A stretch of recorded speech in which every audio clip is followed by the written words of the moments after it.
Hello बच्चों, तो स्वागत है आपका एक बार फिर से विकास सर की क्लास में, जिसमें आज जो है ना हम लोग जो ग्राफ का क्वेश्चन है, जो 9th का पार्ट 2 बचा हुआ था।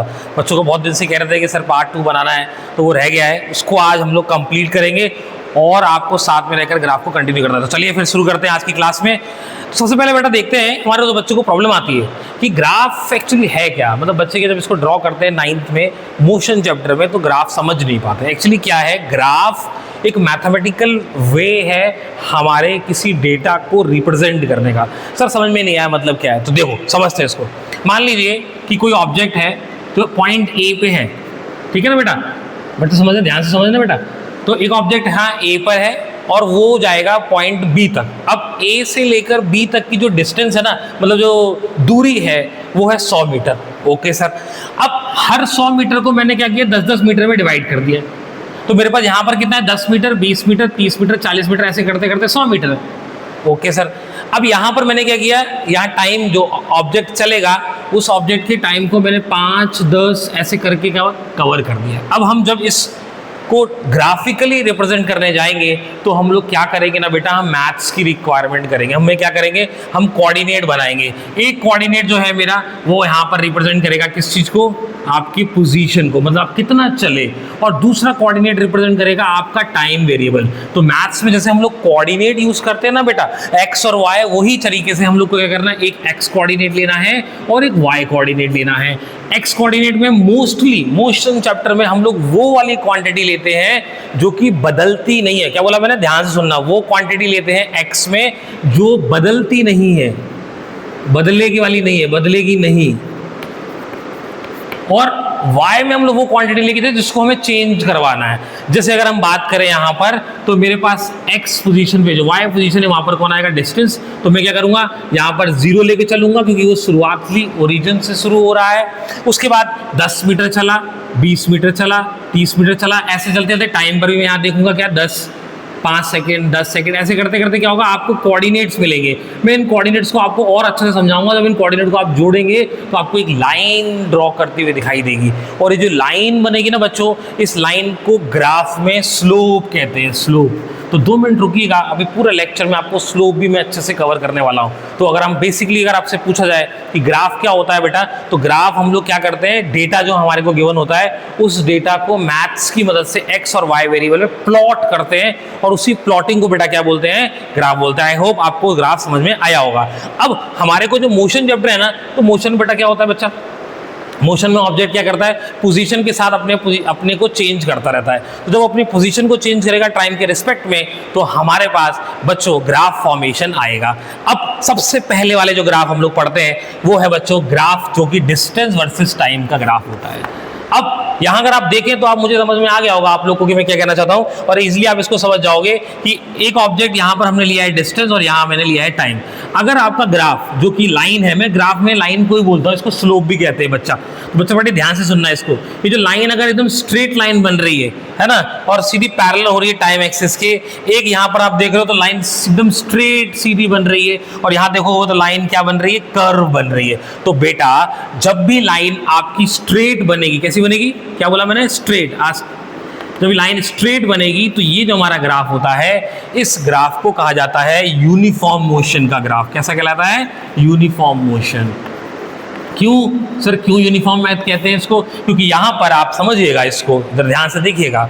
यहाँ पर मेरा ऑब्जेक्ट है जो चेंज कर रहा है अपनी पोजीशन को विद रिस्पेक्ट टू टाइम। तो यहाँ पर अगर हम उसके डिस्टेंस को लिखें तो यहाँ पर डिस्टेंस क्या है, 2 मीटर, 4 मीटर, 6 मीटर और 8 मीटर। उससे पहले 2 मीटर में कितना टाइम लिया, 2। अगले 4 मीटर के लिए 4 सेकेंड। अगर आप यहाँ पे डिफरेंस देखेंगे ना बेटा, तो आप क्या पाएंगे कि हर एक 2 मीटर को कवर करने के लिए एक ऑब्जेक्ट 2 सेकेंड का समय ले रहा है। क्या बोला मैंने, हर 2 मीटर को कवर करने के लिए 2 सेकेंड का समय ले रहा है। तो यहाँ पर ऑब्जेक्ट क्या कर रहा है, इक्वल डिस्टेंस कर रहा है, किसमें, इक्वल टाइम में, है ना बेटा। जब कोई object equal distance equal time में करता है तो वो क्या कहलाता है, यूनिफॉर्म मोशन का ग्राफ कहलाता है। अगर हम यहाँ पर आ जाएं तो आप यहाँ देखिएगा, इस वाले में क्या होगा, ऑब्जेक्ट जो है वो unequal distance equal time interval में कर रहा है, इसलिए ये जो ग्राफ आएगा बच्चों, ये आएगा हमारा नॉन यूनिफॉर्म मोशन का ग्राफ। ओके बेटा, आई होप आपको समझ में आ रहा होगा। यूनिफॉर्म मोशन मतलब equal distance equal time, non uniform motion मतलब इक्वल डिस्टेंस, क्या होगा बेटा, equal distance in unequal interval of time, ठीक है। और ये जो हमारा ग्राफ है जो कि पैरेलल आता है, ये कहलाता है कि ऑब्जेक्ट स्टार्ट ही नहीं हुआ है, रेस्ट पर है और ऑब्जेक्ट ने चलना शुरू नहीं किया है। ये ग्राफ आपको याद रखना है। I hope distance versus time graph समझ में आएगा। और ग्राफ बहुत हार्ड टॉपिक नहीं है बेटा, ग्राफ मतलब रिप्रेजेंटेशन है। हमने डिस्टेंस को टाइम के रिप्रेजेंट किया, अब हम डिस्टेंस के बाद हम आते हैं अगली क्वांटिटी पे बच्चों। अब अगली क्वांटिटी हमारी कौन सी बच्चों, अगली क्वांटिटी हमारी है वेलोसिटी। तो हमारे पास वेलोसिटी है और टाइम है। यहां पर भी अगर आप देखें ग्राफ में तो हमारे पास 3 पैरामीटर आते हैं। नंबर 1 पहला वाला, अगर आपका ग्राफ पैरेलल हो जाता है बच्चों, क्या, अगर आपका ग्राफ पैरेलल हो जाता है टाइम एक्सिस से, तो ये जो ग्राफ आएगा ये ग्राफ कहलाता है हमारा कांस्टेंट एक्सेलरेशन, ठीक है। या फिर कांस्टेंट एक्सेलरेशन हम लिख सकते हैं क्या, कि एक्सेलरेशन इज इक्वल टू 0 और वेलोसिटी जो है वो कांस्टेंट बनी हुई है। क्या बोला मैंने सर, मतलब समझ में नहीं आया। मतलब समझो, यहां पर ये जो ऑब्जेक्ट है ये 0 से शुरू हुआ और इसकी वेलोसिटी मान लो हो गई 20 मीटर पर सेकेंड। अब बेटा ये देखो 20 मीटर पर सेकेंड है, बट टाइम बढ़ता जा रहा है, वेलोसिटी चेंज नहीं हो रही है, वहीं की वहीं है, स्टेडी पूरी बनी हुई है 20, तो ग्राफ पैरेलल आएगा। इस केस में ऑब्जेक्ट का कोई भी एक्सेलरेशन नहीं हुआ। सर एक्सेलरेशन समझ में नहीं आया क्या होता है, तो बच्चों देखो एक्सेलरेशन होता है v minus u upon t, मतलब change of velocity with respect to time. अब यहाँ वेलोसिटी चेंज ही नहीं हो रही है, हो रही है क्या, नहीं हो रही। कितनी है, 20 मीटर पर सेकेंड, समय बढ़ रहा है but velocity 20 metre per second है। तो अगर ऐसा होगा तो आपका जो ग्राफ है वो पैरेलल आएगा। दूसरे ग्राफ की तरफ आते हैं, तो यहाँ पर क्या है बच्चों, यहाँ पर जो आप देखोगे तो वेलोसिटी टाइम के रिस्पेक्ट में एकदम इक्वली क्या हो रही है, चेंज हो रही है। मतलब यहाँ 20 था तो यहाँ टाइम मतलब equal change in velocity with respect to equal time interval. तो ये जो ग्राफ आएगा बच्चों, ये आएगा यूनिफॉर्म एक्सेलरेशन और पॉजिटिव एक्सेलरेशन का ग्राफ। मतलब वेलोसिटी चेंज हो रही है टाइम के साथ, बट उसका जो चेंज है ना बेटा वो यूनिफॉर्म है। मतलब जैसे हम लोगों ने यूनिफॉर्म मोशन की ग्राफ में किया था, जैसे मान लेते हैं यहाँ पर 20 है, यहाँ पर 40 है, यहाँ पर टाइम मान लो 2 सेकेंड है, यहाँ पर 4, तो जो भी वेलोसिटी चेंज हो रही है ना वो बराबर हो रही है टाइम के साथ में। अगर 20 metre per second with respect to time हो रही है तो वो बराबर सब जगह पर क्या हो रही है, सेम हो रही है। मैं इसको अभी एक बार आपको क्वेश्चन के फॉर्म में भी करवा के बताता हूँ।